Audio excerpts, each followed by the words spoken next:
회장님, 제가 다시 걷게 해드릴게요. 거대한 저택의 거실이 얼어붙었습니다.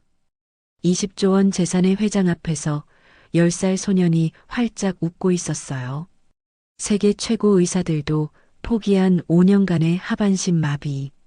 그 앞에서 초등학생이 치료하겠다고 나선 겁니다. 직원들이 수군거렸어요. 저 애가 미쳤나? 청소부 아들이래. 건방지게. 하지만 소녀는 아랑곳하지 않았습니다. 오직 회장의 눈만 바라보고 있었어요. 좋아. 성공하면 내 재산 절반, 10조를 주마. 모든 직원이 경악했습니다. 10조. 상상도 할 수 없는 금액이었죠. 하지만 더 놀라운 건 소년의 대답이었어요. 돈은 필요 없어요. 그냥 회장님 눈빛이 너무 슬펐어요. 순간 거실이 고요해졌습니다. 아무도 예상하지 못한 대답이었거든요. 대체 이 소녀는 누구일까요? 왜 거액을 거절한 걸까요? 그리고 정말로 기적을 일으킬 수 있을까요? 이 놀라운 이야기가 궁금하시다면 구독 버튼을 눌러주세요. 평범해 보이는 사람들의 숨겨진 이야기를 매일 전해드립니다. 자, 이제 하루 전으로 돌아가 보겠습니다. 24시간 전, 한모자가 저택 앞에 섰습니다. 38살 윤미정과 10살 아들 시우였어요. 미정은 청소회사에서 일하는 평범한 여자였죠. 저택은 상상 이상이었습니다. 대문만 해도 아파트 한 층 높이였어요. 정원에는 분수대가 있었고 차고에는 외제차가 줄지어 서 있었죠. 시우가 입을 벌렸어요. 엄마, 여기가 집이야? 궁전 아니야? 시우야, 절대 회장님께 말 걸지 마. 알았지? 엄마가 신신당부했습니다. 하지만 시우는 다른 곳을 보고 있었어요. 거대한 저택의 유리창 너머로 뭔가 보였거든요.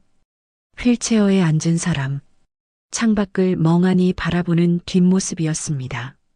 저택 안으로 들어서자 직원들이 모여서 수군거렸습니다. 애까지 데리고 와서 일하게?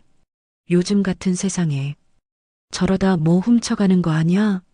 냉소와 무시가 섞인 목소리들. 미정은 고개를 숙였지만 시우는 아무렇지 않았습니다. 이런 말들에 익숙했거든요. 학교에서도 늘 들었으니까요.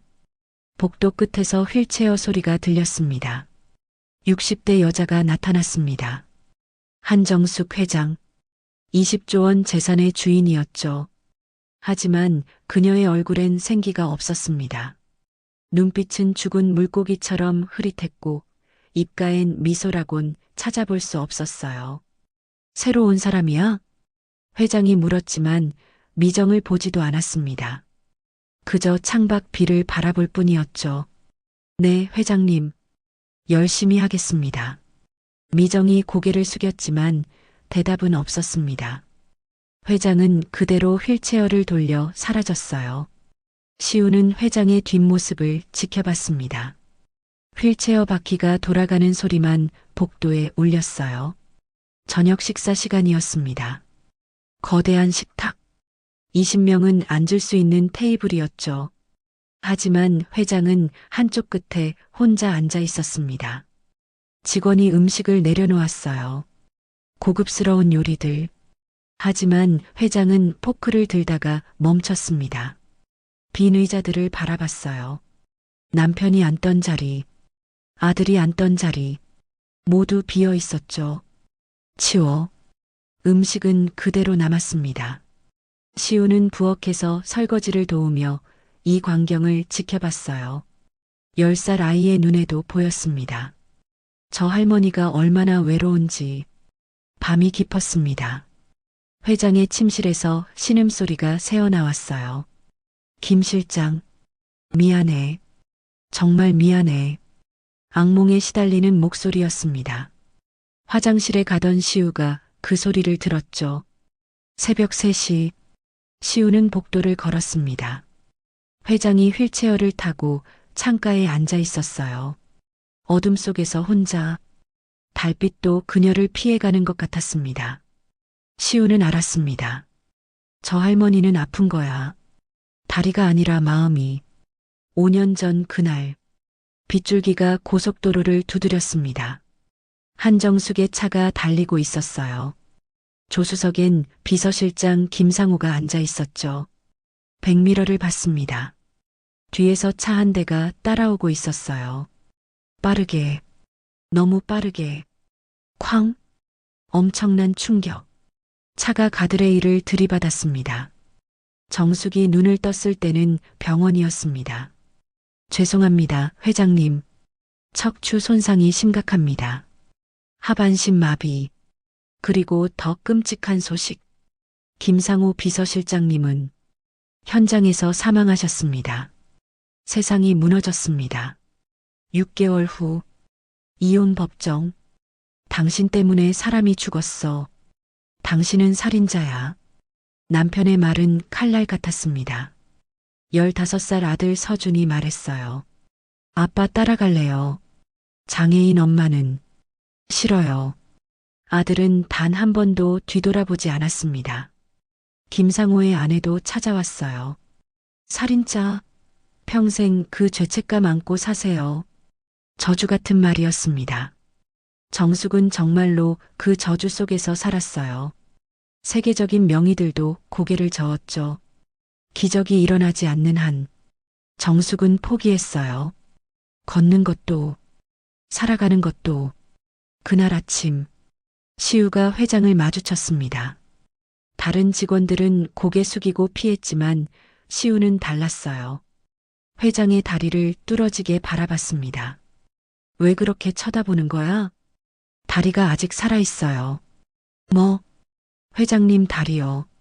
아직 살아있어요. 복도가 얼어붙었습니다. 세계 최고 의사들도 포기했는데 내가 뭘 안다고. 할아버지가 가르쳐 주셨어요. 제 할아버지는 한의사였어요. 시우의 목소리는 떨리지 않았습니다. 사람은 마음이 다치면 몸도 다친대요. 다리가 안 움직이는 게 아니라 마음이 다리를 잊어버린 거래요. 정숙은 할 말을 잃었습니다. 회장님 눈을 보면 알 수 있어요. 얼마나 슬픈지, 얼마나 외로운지. 정숙의 가슴이 덜컥 내려앉았습니다. 그날 밤 정숙이 시우를 다시 불렀습니다. 정말 고칠 수 있다고 생각해? 네. 하지만 시간이 필요해요. 얼마나? 회장님 마음이 열릴 때까지요. 마음이 먼저 살아나야 몸도 살아나요. 정숙이 냉소를 지었습니다. 내 마음은 이미 죽었어. 5년 전에. 아니에요. 죽은 게 아니에요. 그냥 숨어 있는 거예요. 시우가 정숙의 손을 잡았습니다. 회장님, 손 따뜻해요. 살아있다는 증거예요. 이상했습니다. 이 아이의 눈을 보면 믿고 싶어졌거든요. 좋아. 기회를 주지. 하지만 실패하면 너희 모자는 즉시 쫓겨나. 알겠어? 네. 그리고 정숙은 자신도 모르게 입을 열었습니다. 만약 정말로 내가 걷게 된다면. 거실의 모든 사람이 숨을 죽였습니다. 내 재산 절반 10조를 주겠다.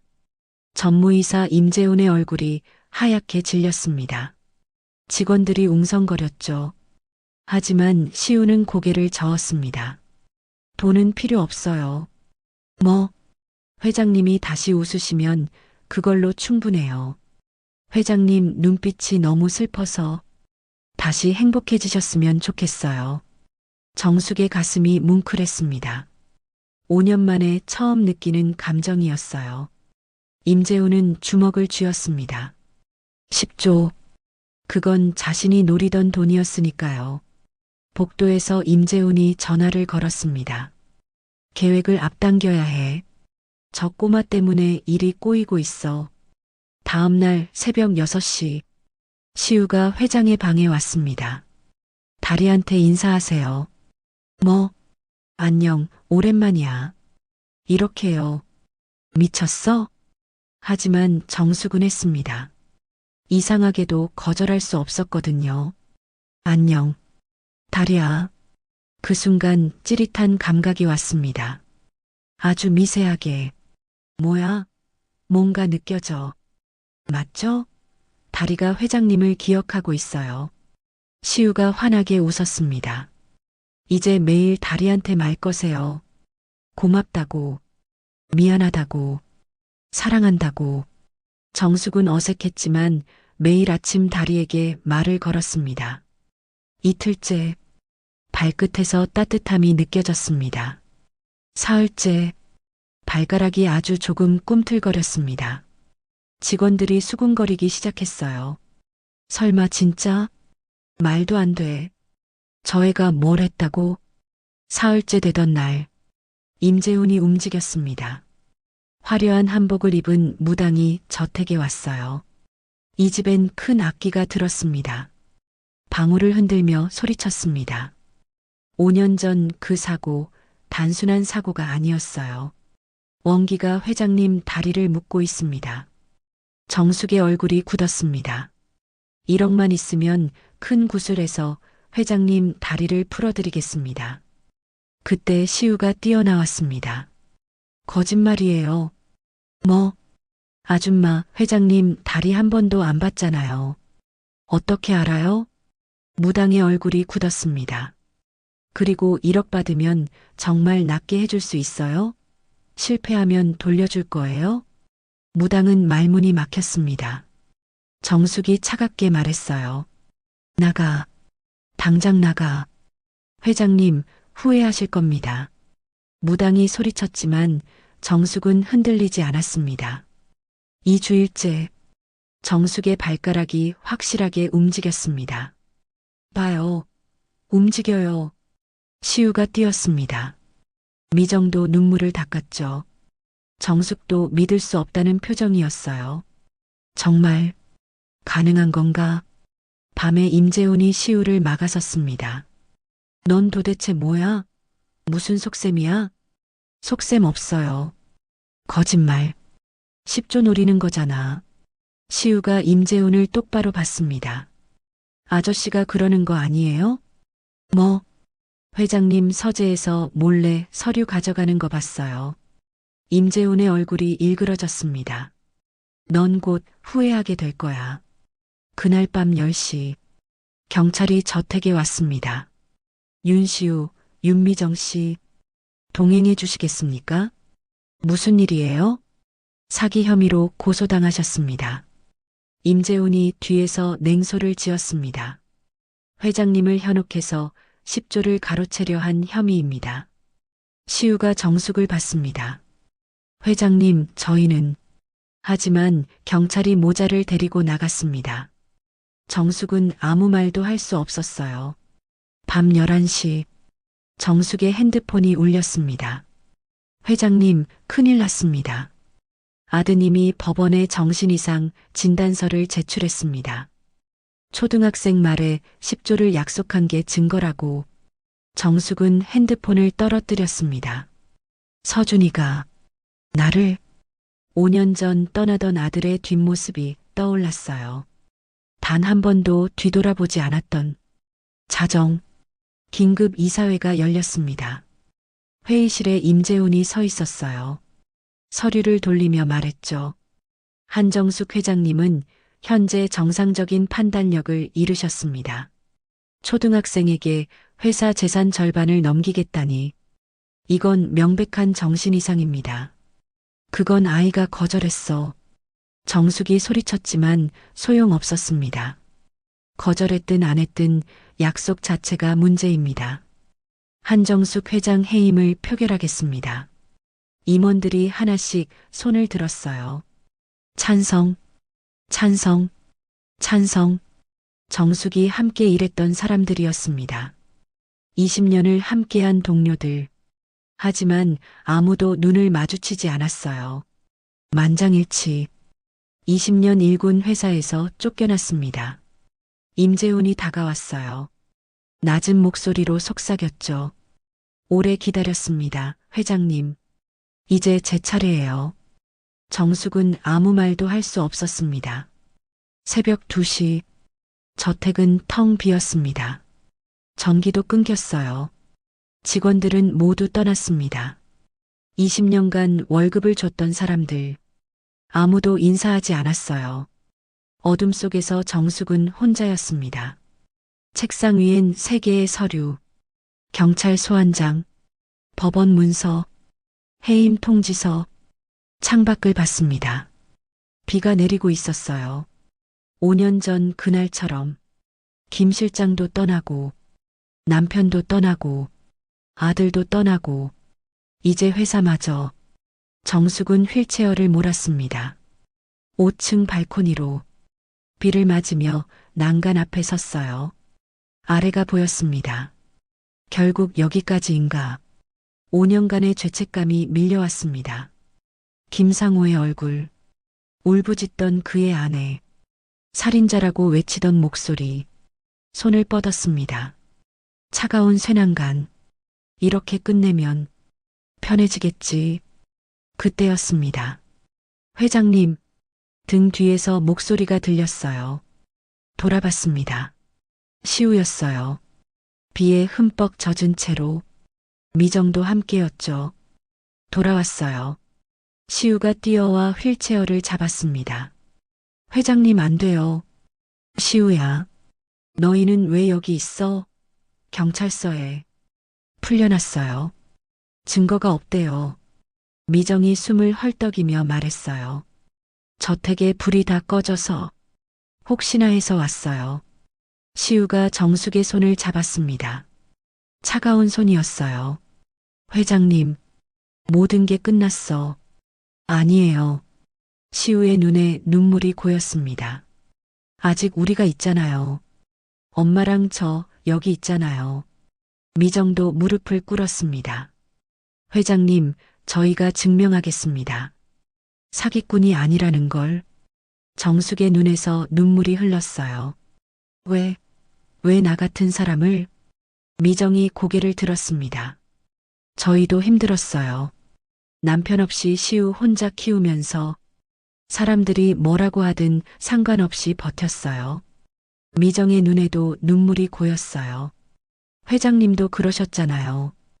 혼자서 버티셨잖아요. 그게 얼마나 힘든지 저는 알아요. 정숙의 입술이 떨렸습니다. 회장님은 좋은 사람이에요. 그냥 아플 뿐이에요. 시우의 말에 정숙이 오열했습니다. 고맙다. 정말 고맙다. 난간에서 물러났습니다. 마지막 희망의 불씨가 다시 켜졌어요. 시우가 정숙의 손을 꼭 잡았습니다. 회장님, 우리 다시 시작해요. 다리 치료. 아직 안 끝났잖아요. 정숙이 시우를 바라봤어요. 비에 젖은 얼굴. 하지만 눈빛만은 빛나고 있었습니다. 너 정말 포기 안 하는구나. 할아버지가 그러셨어요. 포기하면 거기서 끝이래요. 포기 안 하면 길이 보인대요. 정숙이 힘없이 웃었습니다. 5년 만에 처음 짓는 미소였어요. 다음 날 아침, 저택 앞에 차가 섰습니다. 최 비서가 내렸어요. 25년간 정숙의 비서였던 사람이었죠. 얼굴이 초췌했습니다. 밤새 울었는지 눈이 퉁퉁 부어 있었어요. 회장님, 드릴 말씀이 있습니다. 최 비서, 당신은 왜? 죄송합니다. 최 비서가 무릎을 꿇었습니다. 25년간 한 번도 무릎 꿇은 적 없던 사람이었어요. 5년간 거짓말을 했습니다. 무슨 말이야? 가방에서 USB를 꺼냈어요. 손이 떨리고 있었습니다. 그날 사고, 단순한 사고가 아니었습니다. 저는 알고 있었어요. 처음부터. 정숙의 얼굴이 굳었습니다. 알고 있었다고? 협박받았습니다. 가족을 죽이겠다고. 그래서 입을 다물었어요. 하지만 더는 못하겠습니다. 최 비서가 USB를 재생했습니다. CCTV 화면이 떴어요. 5년 전 그날 밤, 정숙의 차 뒤로 검은 차가 따라왔습니다. 거리를 좁혔어요. 더 가까이. 그리고 의도적으로 들이받았습니다. 이게 뭐야? 정숙의 목소리가 떨렸습니다. 최 비서가 다음 파일을 열었어요. 통화 녹음이었습니다. 확실하게 해. 살려두면 안 돼. 알겠습니다. 전무님, 임재훈의 목소리였습니다. 임재훈이 나를 죽이려 한 거야? 네. 회장님이 사망하면 회사를 차지할 수 있다고 믿었습니다. 최 비서가 흐느꼈어요. 저도 협박받았습니다. 침묵하지 않으면 제 가족을, 딸이 아직 어렸어요. 겁이 났습니다. 그래서 5년간, 네. 회장님이 죄책감에 시달리는 걸 보면서도 아무 말도 못했습니다. 저는 비겁했어요. 최 비서가 바닥에 이마를 박았습니다. 김상우 비서실장님은 희생양이었습니다. 회장님 잘못이 아니었어요. 죄송합니다. 정말 죄송합니다. 정숙의 온몸이 떨렸습니다. 그럼 내 잘못이 아니었어? 김 실장은 내가 죽인 게 아니었어? 네. 회장님은 피해자셨습니다. 5년간의 죄책감, 거짓이었습니다. 정숙이 흐느꼈어요. 주저앉았습니다. 김 실장, 미안해. 진실을 몰라서. 시우가 정숙의 등을 쓰다듬었습니다. 이제 알았잖아요. 회장님 잘못이 아니었어요. 이제 놓아줘도 돼요. 경찰이 왔습니다. 최 비서가 모든 증거를 제출했어요.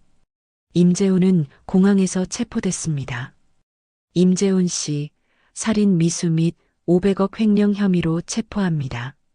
500억 횡령. 20년간 회사 돈을 빼돌렸던 겁니다. 시우 모자의 혐의도 취하됐어요. 정숙은 한참을 울었습니다. 5년 만에 처음으로 마음의 짐이 내려갔어요.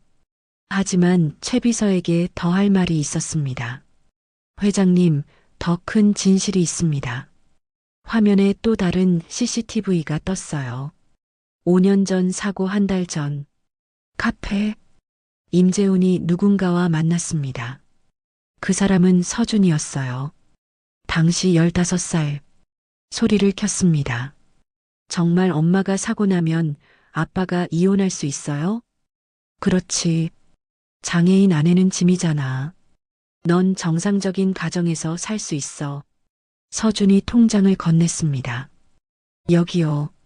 제 용돈 모은 거예요. 300만 원. 정숙의 세계가 무너졌습니다. 아들이 나를 주먹을 쥐었어요.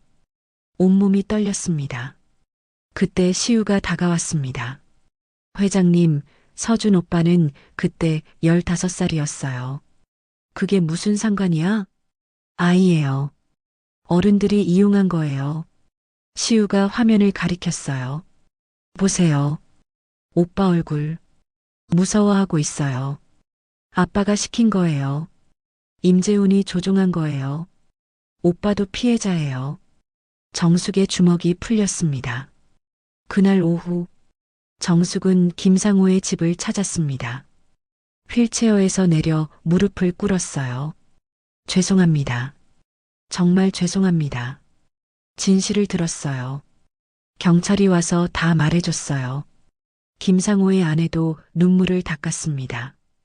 우리 남편이 억울하게 간 게 아니었네요. 재단을 만들겠습니다. 김상우 장학재단. 500억을 출연하겠습니다. 김상우의 아내가 흐느꼈어요. 감사합니다. 이제 원망하지 않겠어요.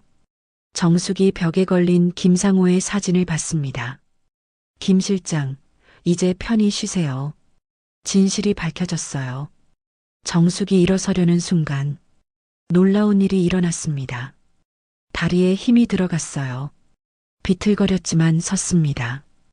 회장님, 서 계세요. 시우가 소리쳤어요. 서 있었습니다. 휠체어 없이 마음의 짐을 내려놓자 몸도 자유로워졌습니다. 그날 밤 저택 문 앞에 누군가 섰습니다. 서준이었어요. 20살이 된 아들. 한참을 망설이다 초인종을 눌렀습니다. 문이 열렸어요. 정숙이 나왔습니다. 휠체어가 아니었어요. 걸어서 엄마가 걷고 계세요? 서준이 무릎을 꿇었습니다. 죄송합니다. 정말 죄송합니다. 울음이 터졌어요. 제가 너무 어려서 아빠 말을 듣고 저는 몰랐어요. 그게 그런 일이 될 줄은. 정숙이 손을 뻗었습니다. 아들의 머리에 올렸어요. 일어나라. 엄마 용서해 주세요. 내가 미안하다. 서준이 고개를 들었습니다. 내가 15살이었을 때, 엄마가 장애인이 됐을 때, 난 너를 더 안아줬어야 했어. 넌 아직 아이였어. 어른들이 너를 이용한 거야. 정숙이 아들을 끌어안았습니다. 서준이 엄마 품에서 오열했어요. 엄마 미안해요. 정말 미안해요. 1년이 흘렀습니다. 장애인 재단 개소식이었어요. 정숙이 연단에 섰습니다. 완전히 걸을 수 있게 됐어요. 저는 5년간 걷지 못했습니다. 하지만 진짜 문제는 다리가 아니었습니다. 마음이 걷지 못하고 있었습니다. 관중 속에 시우와 미정, 서준이 있었어요. 한 소년이 제게 말했습니다. 다리가 안 움직이는 게 아니라 마음이 다리를 잊어버린 거라고. 그 말이 맞았습니다. 박수가 쏟아졌습니다. 저녁, 식탁에 5명이 둘러앉았어요. 정숙, 미정, 시우, 서준, 최비서, 우리 가족을 위하여 잔을 부딪혔습니다. 시우가 웃었어요. 원래부터 가족이었어요. 그냥 몰랐던 것 뿐이에요. 정숙이 시우의 머리를 쓰다듬었습니다. 내 덕분이야. 정말 고맙다. 아니에요. 우리 서로 구해준 거예요. 서준이 시우를 봤어요. 시우야, 고마워. 엄마를 돌려줘서 오빠도 돌아왔잖아요. 따뜻한 웃음소리가 저택을 가득 채웠습니다. 창밖으로 별이 빛나고 있었어요. 가족은 피로 이어지지 않습니다. 마음으로 이어지는 겁니다. 때로는 우리가 걷지 못하는 이유가 다리 때문이 아니라 마음이 닫혀있기 때문입니다. 용서는 상대를 위한 게 아닙니다.